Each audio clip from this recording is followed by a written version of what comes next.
for age-related, married couple and blind persons allowances and for employers' national insurance contributions. The increase in the personal tax allowance already announced will vastly exceed anything lost through employee NIC's uprating, and that's even before any further increases in that allowance. But this will bring coherence to the tax and benefit system, and we look to moving indirect taxes onto the same basis when the fiscal position allows. But there is in one further step which we want to undertake that will dramatically simplify the tax system. For decades, we have operated income tax and national insurance as two fundamentally different taxes and forced businesses large and small to operate two completely different systems of administration with two different periods and bases of charge. The resulting anomalies are legion, and it imposes totally unnecessary costs and complexity on employers, and it costs the taxpayer in the extra burden it places on HMRC.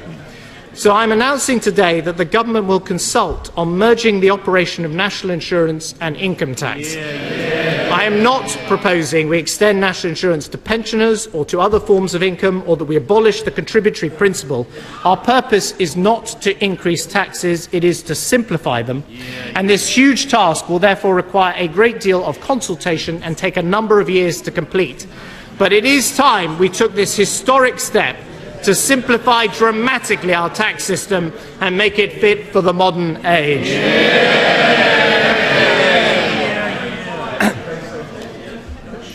Making our tax system more competitive is another challenge for the times we live in.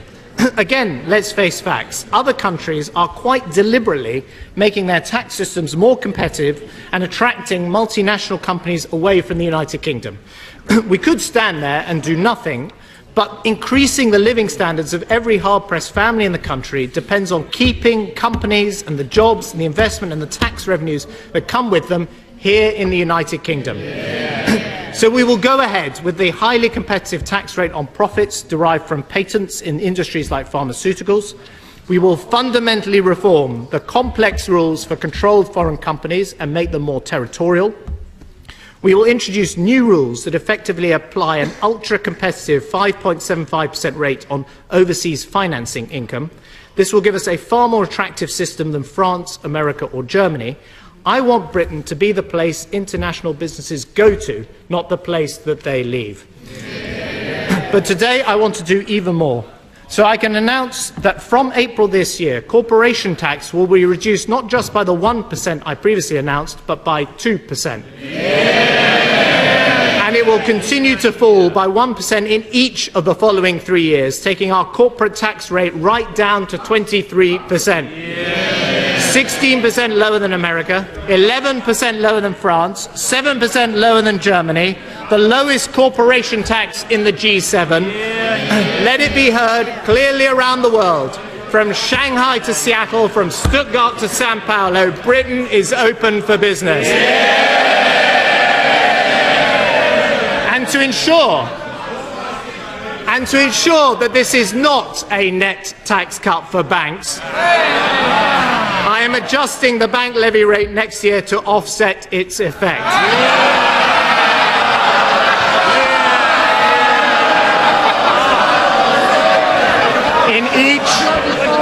Mr. Deputy Speaker, in each and every year of this Parliament, our permanent bank levy raises more in any 1 year of the last Parliament's bank taxes. The most competitive tax system in the G20 is the first of our economic ambitions. The second is that Britain becomes the best place in Europe to start, finance and grow a business. Again, let's face facts, we are not that today. In the last decade, countries like Germany, Denmark, Finland and the Netherlands have all overtaken us in the international rankings of competitiveness. And that is not surprising when the total cost of regulation imposed on business since 1998 is almost £90 billion a year. So in today's plan for growth, we take action. £350 million worth of specific regulations will go, including the Equality Act's costly dual discrimination rules. Lord Young's recommendations on health and safety laws will be implemented in full. The no-win, no-fee legal services that prey on employers will be restricted. Existing regulation will be scrutinised in a public consultation process, and from April we are going to impose a moratorium exempting all businesses employing fewer than 10 people and all genuine start-ups from new domestic regulation for the next 3 years. We will also take this fight against regulation to Brussels, where this week my right honourable friend the Prime Minister will be recruiting other European allies to ensure our continent doesn't price itself out of the world. And we're going to tackle what every government has identified as a chronic obstacle to economic growth in Britain, and no government has done anything about: the planning system. Councils are spending 13% more in real terms on planning permissions than they did 5 years ago, despite the fact that applications have fallen by a third. Yes, local communities should have a greater say in planning, but from today we will expect all bodies involved in planning decisions to prioritise growth and jobs. We will introduce a new presumption in favour of sustainable development, so that the default answer to development is yes. We will retain existing controls on Greenbelt, but we will remove the nationally imposed targets on the use of previously developed land. And we will also allow certain use class changes, introduce time limits on applications, and pilot, for the first time ever, auctions of planning permission on land. Cumbersome planning rules and bad regulation stand in the way of new jobs. So too, Mr. Deputy Speaker, does the shortage of finance. Small businesses are the innocent victims of the credit crunch, and that is why we've agreed with the banks a 15% increase in the availability of credit to small businesses.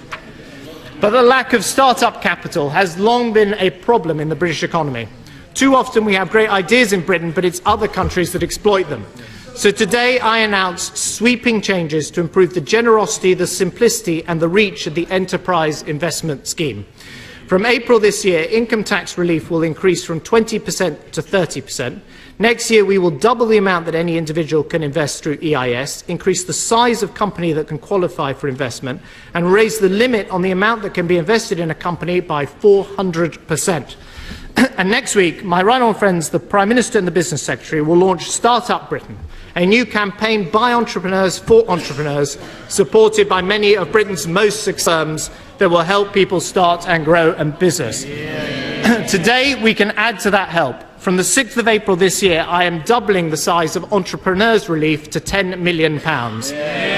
Let Britain be the home of enterprise in an age when people can invest all over the world. It's time, too, that we ended the uncertainty around the taxation of non-domiciles. They are welcome in this country, but I've always believed that they should pay something in return for their special tax status. The last government followed our advice and introduced a £30,000 charge for those who had lived here for 7 years. I think we can ask more for those who've been here even longer, so I'm increasing the charge to £50,000 for non-DOMs who have been in the country for 12 years. This will raise over £200 million in the coming years. But in return, and to encourage investment in our country, I'm removing the tax charge when non-DOMs remit foreign income or capital gains to the UK for the purpose of investing in a British business. And we will introduce a statutory residence test. To end the speculation and uncertainty and to provide stability, I confirm that I will be making no further changes to the taxation of non-domiciles in this Parliament. In an age when business and capital and people can increasingly move anywhere, high tax rates can do real damage. That's true for high corporate tax rates, and it's true for high personal tax rates too. They crush enterprise, they undermine aspiration, and they often undermine tax revenues as people avoid them. I'm clear that the 50% tax rate would do lasting damage to our economy if it were to become permanent. And that is why I regard it as a temporary measure, just as my Labour predecessor, the Right Honourable Member for Edinburgh South West, did when he introduced it. I've said before that now wouldn't be the right time to remove it when we're asking others in our society on much lower incomes to make sacrifices, for we are all in this together. But I think it's sensible. To see how much revenue it actually raises. I've asked HMRC, Mr. Deputy Speaker, I've asked HMRC to find out the truth when the self-assessment forms start coming in. Of course, taxation must be fair, It's right that the wealthiest should pay more than others, and it's especially wrong when they avoid taxes. I will have much more to say later on in this speech on tax avoidance and evasion, but there's one area that needs extra work in the coming months, and that's on the taxation of very high-value property, where evasion and avoidance are widespread and some of the wealthiest are not paying their fair share. So as well as reviewing revenues from the 50p tax rate, we will also be redoubling our efforts to find ways of ensuring that owners of high-value property cannot avoid paying their fair share. Help for small businesses, a boost for enterprise, reforms to planning, cuts to existing regulations and a moratorium on new ones. All part of our ambition to make Britain the best place in Europe to start, grow and finance a business.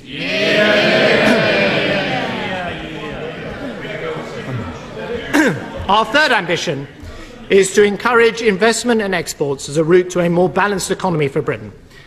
In the Plan for Growth we published today, we set out specific measures we can take to help a wide range of businesses. In life sciences, we will radically reduce the time it takes to get approval for clinical trials. In our digital and creative industries, we will improve the intellectual property regime. In our professional and business services, one of our unsung success stories, we will reform our burdensome money laundering regime now, promote the UK as a global centre of legal arbitration and launch a new trusted business visa service. Our retail sector includes many small shopkeepers anxious about the impact of coming business rate rises.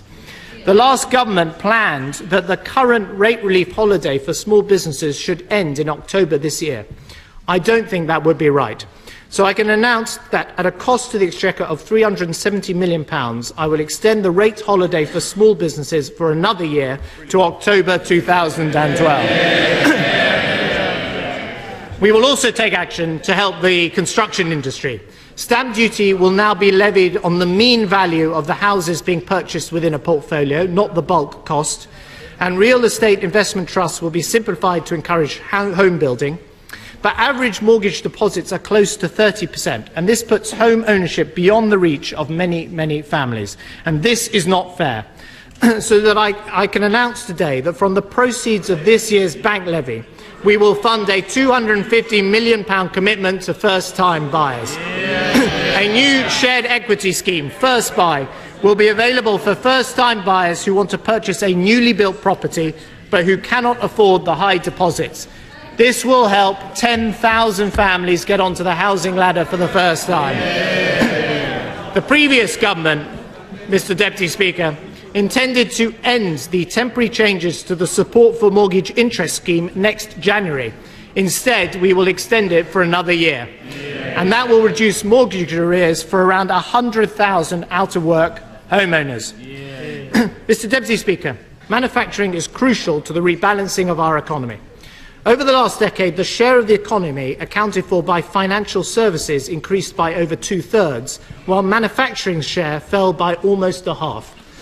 Under this government, manufacturing is now growing at a record rate, and 14,000 more jobs have been created in this sector in the last 3 months.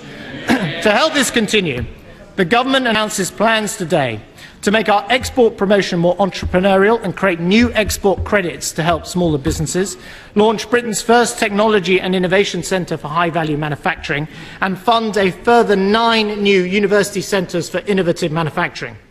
Science is one area where Britain already has an advantage over many other countries, and it is central to our future as a place to create business. And that's one reason why I protected the science budget from cuts last year. I can tell the House that I have been able to find, again from this year's extra bank levy, an additional £100 million to invest in new science facilities at the Barbraham Research Campus in Cambridge, the Norwich Research Park for Environmental and Life Sciences, the International Space Innovation Centre at Harwell, and the National Science and Innovation Campus at Daresbury.